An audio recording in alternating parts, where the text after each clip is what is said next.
નમસ્કાર પશુપાલક મિત્રો, ફરીથી એકવાર આપનું ફેસબુક પેજ પ્રગતિશીલ પશુપાલક બનાસકાંઠા અને પ્રોટીના ફીડ યુટ્યુબ ચેનલ પર આપનું હાર્દિક સ્વાગત છે।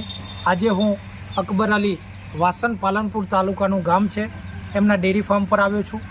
આ જ ફાર્મરનો વિડીયો આપણે અંદાજિત 2 વર્ષ પહેલાં ફેસબુક પેજ ઉપર મૂકેલો હતો। એમણે જે 2 વર્ષથી સતત પ્રોટીના ફીડનો વપરાશ પણ કર્યો છે, સાથે પ્રોટીના પ્રણેતા ડૉક્ટર દિનેશભાઈ જુડાલ સાહેબ કે જેમનો મેન ઉદ્દેશ હતો કે પહેલાં એનિમલ્સની તંદુરસ્તી પછી ફાર્મરની વેલ્થ। આ ઉદ્દેશને સાર્થક થતો અમને આ ફાર્મ ઉપર દેખાયો છે। એના માટે જ આજે ખાસ કરીને આ વિડીયો બનાવેલ છે। તો આ વિડીયો અચૂક લાસ્ટ સુધી જોજો। તો સાહેબ, આપણો પરિચય ટૂંકમાં આપો કે જેથી કોઈ પશુપાલક આપનો સંપર્ક કરવો હોય તો આપણો સંપર્ક કરી શકે। મારું નામ ચૌધરી અકબર હુસેન છે। મારો મોબાઈલ નંબર 8496904262। બરાબર છે। તો આપ જે પશુપાલન કરો છો તો કેટલા ટાઈમથી પ્રોટીના ફીડ કાં તો પ્રોટીના ફીડનો સંપર્ક કઈ રીતે થયો તમારો? આપણે અઢીથી 3 વર્ષ સુધી આપણે જોડાયા છીએ। બરાબર। હસન અલી બાગલ જે આપણા મિત્ર છે એમનાથી આપનો સંપર્ક થયો। બરાબર। તો તમે કયા કોન્સેપ્ટથી કે શું જોઈ તમને એમ થયું કે ભાઈ મારા ફાર્મ પર મારે પ્રોટીનાનો વપરાશ કરવો છે? આપણે ફેસબુક પર પેજ પર છે પ્રગતિશીલ પશુપાલન, એમાં વિડીયો જોઈ અને પછી બરાબર। તો જે વિડીયો જોયો તો એમાં ડૉક્ટર સાહેબની કઈ વાત તમને ક્લિક થઈ કાં તો એ માઇન્ડમાં તમને ક્લિક કરી કે જેથી તમને એમ થયું કે ભાઈ મારા ફાર્મ પર પ્રોટીના ફીડ મારે વાપરવું છે? શું તમને માર્ગદર્શન મળ્યું કે વિડીયોમાં શું જોયું કે જેથી તમે પ્રોટીના સાથે જોડાયા? બ્રીડિંગ વિશેની માહિતી સંપૂર્ણ મળી, એ જોઈને આપણે જોડાયા। બરાબર। પશુનું તંદુરસ્તી અને પછી આપણું બરાબર। મતલબ જે તમે ફેસબુક પેજ ઉપર જે અન્ય ફાર્મરો હતા કે એમના વિડીયો, એમના ફાર્મના રિવ્યૂ જોઈ તમને એમ થયું કે ભાઈ પ્રોટીના સાથે જોડાવા જેવું છે, એ વાત બરાબર છે। તો તમે જ્યારે ડૉક્ટર સાહેબનો સંપર્ક હસનભાઈને લઈને તમે આવ્યા, ડૉક્ટર દિનેશભાઈ જુડાલ સાહેબના સંપર્કે, તો તમારી પાસે કેટલા એનિમલ હતા ત્યારે?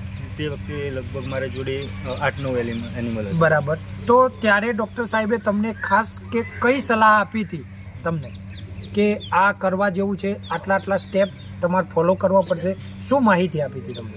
ડૉક્ટર સાહેબે એ જ માહિતી આપી હતી કે ઓછા પશુએ વધુ દૂધ ઉત્પાદન। મતલબ પશુપાલક મિત્રો અકબરભાઈ એક જ વાત કહેવા માગે છે કે ડૉક્ટર સાહેબે અકબરભાઈને એ જ વાત કરી કે ઓછા પશુએ વધુ દૂધ, મતલબ તમારી હર્ડ એવરેજ તાજી પણ હોય, બાખડ પણ હોય, આ બધી જેટલી ગાયો મિલ્કિંગમાં છે એની હર્ડ એવરેજ જો તમારી ઊંચી હશે તો જ તમે સાચી દિશામાં નફાકારક પશુપાલનની દિશામાં જઈ શકશો।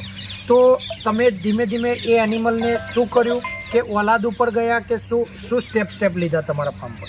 આપણે એ પ્રમાણે અમુક ગાયો બહારથી ખરીદી અને જે આપણી ગાયો હતી લોકલ એ સેલ કરી। બરાબર। તો અત્યારે હાલની પરિસ્થિતિમાં તમારી પાસે કેટલા એનિમલ છે? અત્યારે મોટા એનિમલ 6 છે અને નાના બચ્ચાઓમાં 4 એનિમલ। બરાબર છે। તો જે મોટા એનિમલ છે કયા સ્ટેજમાં, કેટલા મિલ્કિંગમાં છે કે કેટલા ડ્રાય છે કે શું પરિસ્થિતિમાં? 3 એનિમલ મિલ્કિંગમાં છે। બરાબર। અને 3 ડ્રાય છે। બરાબર। તો જે 3 એનિમલ મિલ્કિંગમાં છે એનું દૈનિક દૂધ કેટલું છે? એમનું દૈનિક દૂધ 110 લીટર છે। બરાબર। દૈનિક દૂધ 3 ગાયોનું 110 લીટર છે।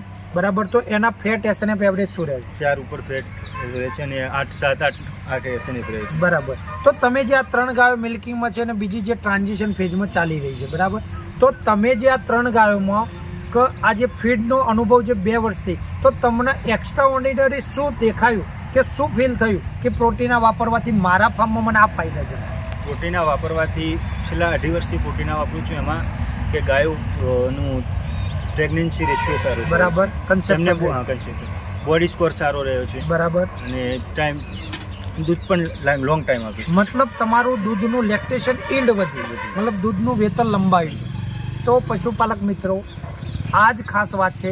પછી તમે જે વાત કરી અવડે જ કે ભાઈ મારી પાસે 4 બચ્ચા પણ છે, તે બચ્ચા કયા સિમેન્ટના છે કે ડેરીના સિમેન્ટ મુકાયા કે કોઈ પ્રાઇવેટ મુકાયા કે શું છે? ડિટેલ આપો। એમાં છે WWSના છે, ABSના પણ છે। બરાબર।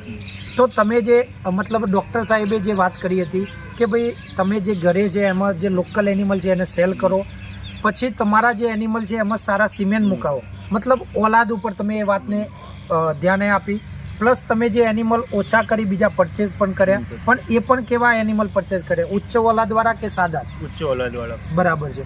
તો પશુપાલક મિત્રો, આજે આ વિડીયોના માહિતી કે અકબરભાઈ પાસે આવવાનું કારણ એક જ છે કે ડૉક્ટર સાહેબનો મેન ઉદ્દેશ હતો કે કોઈ પણ પશુપાલક જો નફાકારક પશુપાલનની દિશામાં જવું હોય તો એના માટે તમારે ઉચ્ચ ગુણવત્તાનો ખોરાક, મતલબ પ્રોટીના ફીડ, ફાર્મ મેનેજમેન્ટ અને ઓલાદ, આ 3 થી 4 વસ્તુ જે થંબ રૂલ છે કે આ પાયાના દરેક પાયો મજબૂત હશે તો તમે નફાકારક પશુપાલનની દિશામાં જઈ શકશો.